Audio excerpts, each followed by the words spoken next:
বৈবাহিক ধর্ষণের কথা বলা আছে, একই জিনিস 9 নম্বর এবং 70 নম্বর পৃষ্ঠায় আছে। বৈবাহিক ধর্ষণ এটা এমন এক শয়তানি, এটা হলো বিবাহ ব্যবস্থাপনা ধ্বংসের, বন্ধ করার সবচেয়ে বড় পায়তারা। এমনিতেই দাম্পত্য কলহ ঘরে ঘরে, চুন থেকে পান থেকে নুন খসলেই স্বামী স্ত্রীর মধ্যে ঝগড়া বিবাদ, সেখান থেকে বিচ্ছেদ হয়ে যাচ্ছে, সংসারগুলো ভেঙে খানখান হয়ে যাচ্ছে। এরপরে আবার নতুন করে বৈবাহিক ধর্ষণের আইন যখন হবে, তখন কি হবে? স্বামীর সাথে স্ত্রী, স্ত্রীর সাথে স্বামীর যদি বনিবনা না হয়, একটু কথা কাটাকাটি হয়েছে, স্বামীর বিরুদ্ধে স্ত্রী যে মামলা ঠুকে দেবে যে আমার ইচ্ছার বিরুদ্ধে আমার সাথে শারীরিক সম্পর্ক করেছে। ইচ্ছার বিরুদ্ধে করেছে না ইচ্ছায় করেছে, এটা প্রমাণ করার কোন সিস্টেম, কোন উপায় থাকতে পারে? কোন সুযোগ আছে? কোন সাক্ষী প্রমাণ, কোন তথ্য উপাত্ত রাখার সুযোগ আছে? তাহলে কেন এটা চাচ্ছে? এটা চাচ্ছে হলো ঘরে ঘরে প্রত্যেকটা ফ্যামিলিতে যুদ্ধ বাঁধাবার জন্য, প্রত্যেকটা সংসারে অশান্তি সৃষ্টি করবার জন্য। ইসলাম জুলুম করতে নিষেধ করেছে সবার জন্য।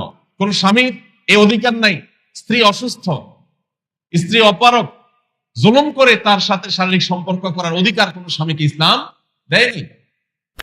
কিন্তু একই সাথে স্বামীর চরিত্র রক্ষার্থে, সমাজ সুস্থ সুন্দর স্বাভাবিক যেন থাকে, সেই প্রয়োজনে একজন স্ত্রী তার স্বামীর প্রয়োজন পূরণের সদা প্রস্তুত থাকার নির্দেশ ইসলাম করেছে। অর্থাৎ প্রত্যেককে যার যার নির্দেশ ইসলাম করেছে। এখানে স্বামী স্ত্রী পরস্পরের মধ্যে স্বামী স্ত্রী সুলভ জোড়াজুড়ি, এটা সকল সমাজে, সকল সংসারের সকল মানুষের কাছে স্বীকৃত।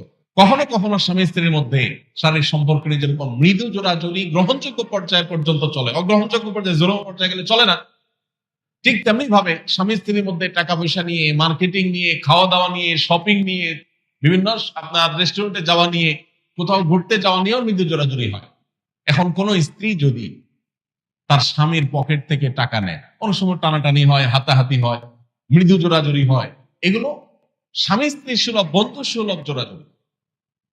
স্বামী হয়তো রেস্টুরেন্টে যেতে চাচ্ছে না, স্ত্রী বলছে হ্যাঁ জামা গায়ে দাও, বের হওয়া, তোমাকে যেতেই হবে আজকে। ইচ্ছার বাইরে একটু জোর করেই নিয়ে গেল। স্ত্রী চাচ্ছে ঘুরতে যাবে, স্বামী বলে না আমার ভালো লাগতেছে না, বলে না তোমার যেতে হবে, বাইর একটু জোরাজোরি করে নিয়ে গেল। তাহলে সেটাকে বৈবাহিক ডাকাতি নাম দেন, বৈবাহিক ছিনতাই নাম দেন। কি বলেন?